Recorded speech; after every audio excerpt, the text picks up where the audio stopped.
Well, I'm here at the offices of Tel Aviv University, Canada, and it's Sharon Fraenkel is the executive director, and he does some great events. But I think he really pulled a big one this week in Montreal, and I'm so privileged to be with these people. Why don't you tell us first of all who's with us?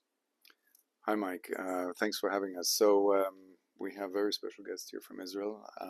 On the far left, we have Romi Harari, and we have Amit Parizer, and we have Zohar Rubinstein. And those are three survivors from the Nova Festival. And here on my left is Rami Davidian, the man who saved them. Them, along with tens, if not hundreds of others that day. Exactly. So you brought them here for a reason.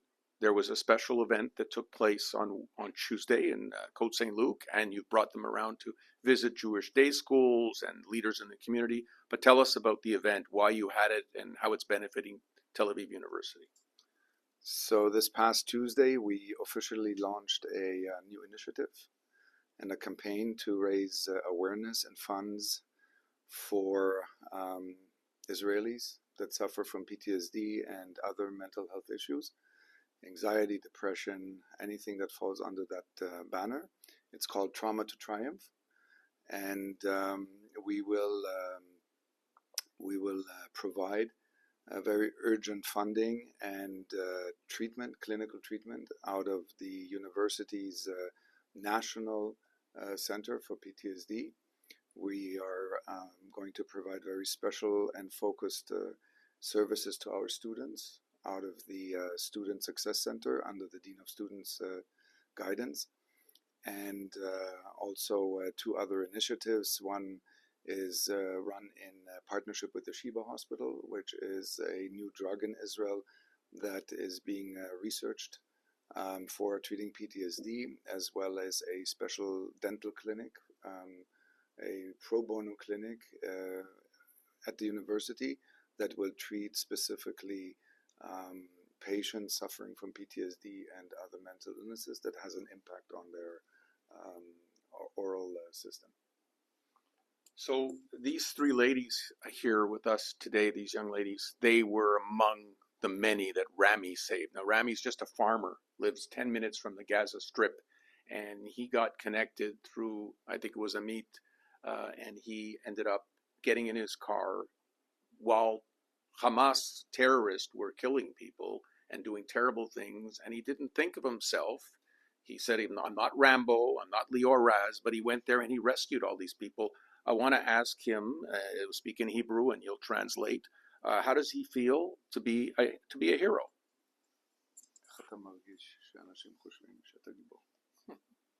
אז קודם כל, אני לא עשיתי את זה בשביל להיות גיבור. העם היהודי הוא עם מדהים, עם של נתינה. אז ראיתי כשליח של ההורים האלה להציל את הילדים האלה, אבל אחרי 7 באוקטובר אני מבין מה זה להיות גיבור. עם ישראל היה צריך גיבור אחד כזה, כשכולם רוצים לגעת בך, שתברך אותם, להצטלם איתך, אז זה מחזק את הנפש שלי, את הריפוי שלי, זה גאווה לעם שלי. So first of all, he never thought of ever being a hero. He did not do this because he thought of wanting to ever become a hero. He truly did it out of conviction that he had to save lives. In our religion, it is about saving lives and not destroying lives. But he understands now, after 2 years, that the country needs heroes, has heroes, and he's only now starting to grasp around this idea and this identity that people see him as someone who saved lives in a very selfishless way. Okay, so I'm going to ask Zohar first, and then I'll ask each one of you. This is the first time you've come somewhere to tell your story. What's it been like? It's amazing, really. It's our honor to be in here and tell our story.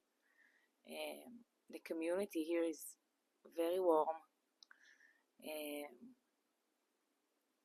and I think it's helped our healing So I feel really great to be in here and tell our story.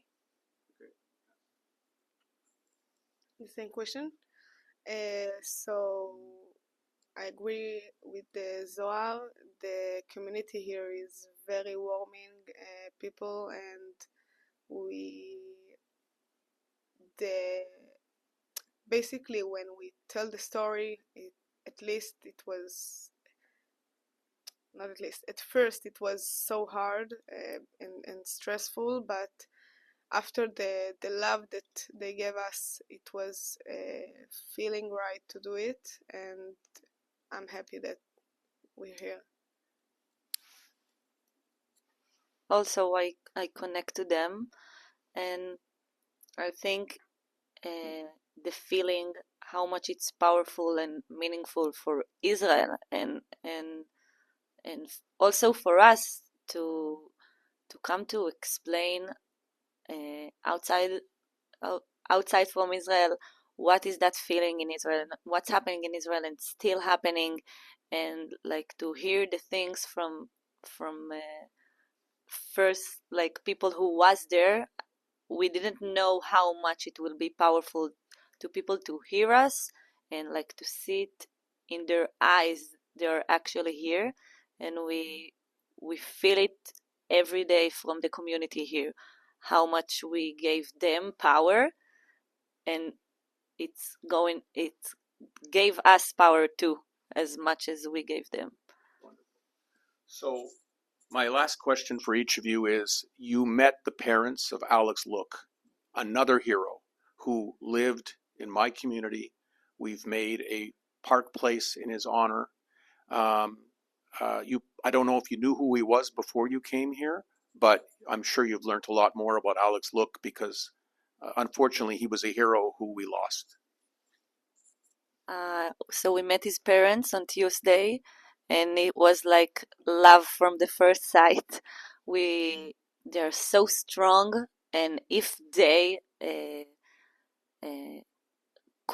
can move on and to be so strong and to help other people after what they've been through, it gave us so strong, and to see them, and also they tell a lot about Alex, and he sound amazing man, and we are like, you feel like you're missing to know this man, but with all their stories and how they memorial him, we feel like we know him. We feel like connect to what they telling, and it's so make your heart full. רוצה להוסיף על זה? I think you spoke on behalf of your friends the same way. A final question for Sharon.